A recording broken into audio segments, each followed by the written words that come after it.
নমিনেশনের ব্যাপারে বসবেন নাকি, কোথায় বসবো, তো লন্ডন চ্যানেল আছে। তার মধ্যে কি অবস্থা, বলে যে 15 কোটি টাকা দিতে হবে। ক্যান্ডিডেট আছে এলাকায় যা ঘোষণা দিচ্ছে আমার নমিনেশন কনফার্ম, কথা হয়েছে, লন্ডনে কথা হয়েছে, আমিই পাচ্ছি।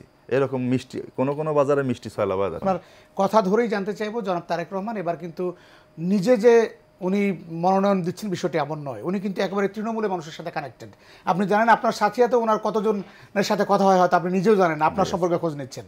তো সেই জায়গায় আপনার যে বিএনপির অন্যান্য সংগঠন, বিশেষ করে কালচারাল বা অন্যান্য যারা মাঠে কাজ করছে, তাদের সাথে তারা আপনাকে নিয়ে কি ভাবছে?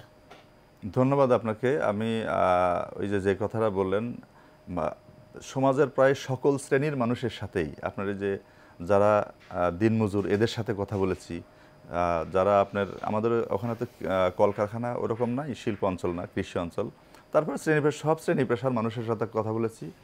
এবং আমাকে যখন কেউ জিজ্ঞাসা করে যে আপনি কি নমিনেশন পাবেন কিনা, আমি এর উত্তরে বলি যে আপনি যে কথাটা বললেন যে নমিনেশন এই বছর এই ত্রয়োদশ নির্বাচনকে সামনে রেখে বিগত দিনে আমরা যেরকম দেখেছি বিভিন্ন ধরনের সিন্ডিকেট হয়, এই বছরও কিন্তু সিন্ডিকেটের বাইরে নাই।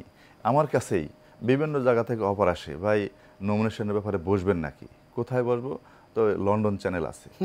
তো আমি নমিনেশন দিয়ে দিচ্ছে যে আমি এরকম এক ভদ্রলোকের মানে পাইলাম। তার মধ্যে কি অবস্থা, বলে যে 15 কোটি টাকা দিতে হবে। 15 কোটি টাকা দিতে হবে। তা আমি বললাম যে আপনি কি করেন, তো মানে সে লন্ডনে থাকে, চেয়ারম্যানের সাথে ভালো কানেকশন তার। তা বললাম আমি যতদূর দেখেছি টেলিভিশনের পর বিভিন্ন কাভারেজ দেখেছি, নেবার আমি কখনো আপনার চেয়ারম্যানের পাশে দেখি নাই। হলো তারপর আপনাদের সম্পর্ক থাকতে পারে।